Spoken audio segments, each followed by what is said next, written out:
The Singapore Red Cross is sending its third tranche of aid worth over 800,000 Singapore dollars to assist affected communities in Gaza. It's working with the Egyptian Red Cross Society to provide food support and procure medical supplies for hospitals. And for the first time, it's also sending civilian volunteers to help with the relief efforts. Our food support will see the emergency humanitarian kitchen in North Sinai provide daily meals for at least 7,000 families. Separately, parcels of basic food items such as rice, flour, salt and oil will also be transported into Gaza to support more than 9,000 families. First aid kits, blood pressure monitors and other medical supplies will also be delivered to hospitals in Gaza. These items were requested by the Palestine Red Crescent Society. To bolster relief operations, one volunteer will be stationed in Egypt for up to 2 months to oversee coordination efforts. 8 others are currently on a week-long deployment ending this Sunday. In its previous tranches, the Red Cross distributed over $270,000 worth of aid. Most were medical items. It also sent nearly 200 portable water filters. When the Egyptian Red Crescent spoke to us about the humanitarian kitchen, we were quite supportive of the idea, because we can see that this is something that will not only serve the current needs, but it is something that will serve the long-term needs. And the ability to prepare the meals will also be a saving for them, because instead of buying prepared meals. So we think that it is a long-term solution. And here to share more is Benjamin William. He's Secretary General and CEO of the Singapore Red Cross. Mr. William, it's good to see you. Thank you. Thank you for having me. Talk to me about why there are civilian volunteers being sent this time around, especially we do know that they come from different backgrounds. We understand they have gone through some training. We'll talk about that in a bit. But why civilian volunteers now?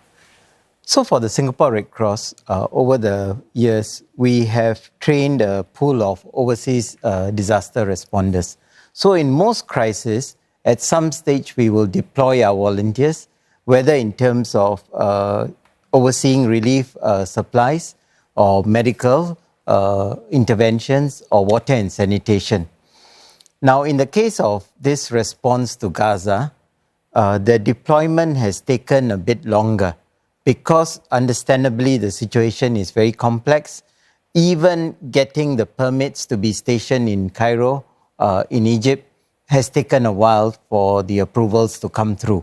But it has always been our plans to deploy our staff and volunteers to monitor our assistance, as we always do in our crisis response. Right. So you mentioned the fact that they've had to apply for permits specifically to actually reach the areas that you want them to get to. Was there a screening process for this?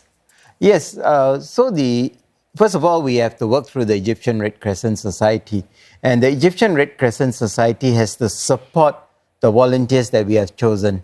And so we have supplied the details to them. And they will have to give the assurance to the issuing authorities for the necessary visas. We also, of course, had the support of the Singapore Embassy in Cairo endorsing our team. And this helped to secure the visas. The point is not, of course, to put them in any harm's way at all, but will there be a need to ensure their safety?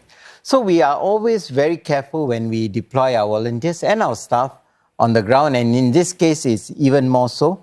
So we have taken all the necessary measures. They are currently deployed in areas which are not in the direct conflict zone.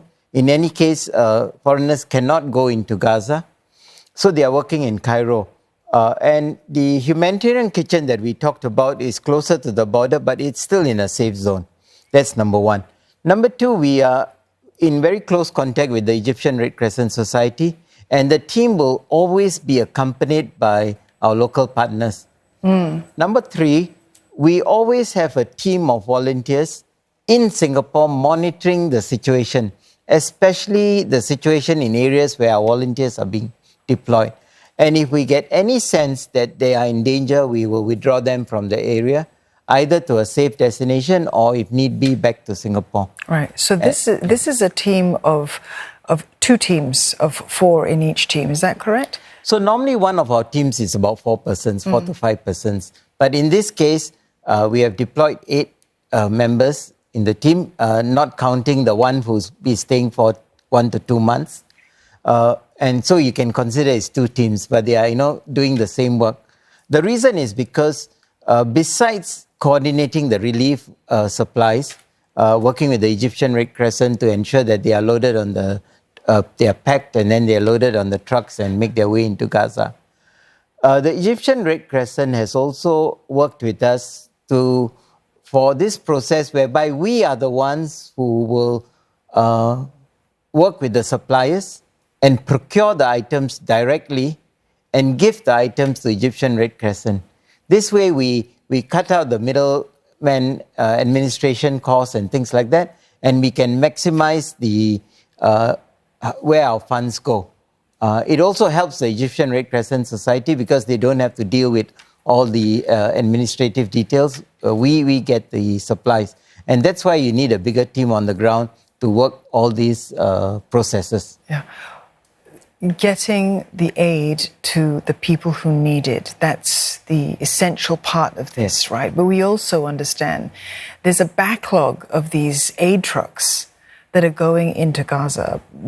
Does that play into the coordination with the Egyptian Red Crescent as well? In order to expedite, is there a way of expediting the process, or is there the ability to actually sort of, as you say, you want to maximize the effort, so you're cutting out some of the delay, as it were? Yeah. So having a team on the ground, of course, helps. The team, part of the role that the team is playing is also assisting in the packing of the items and all that.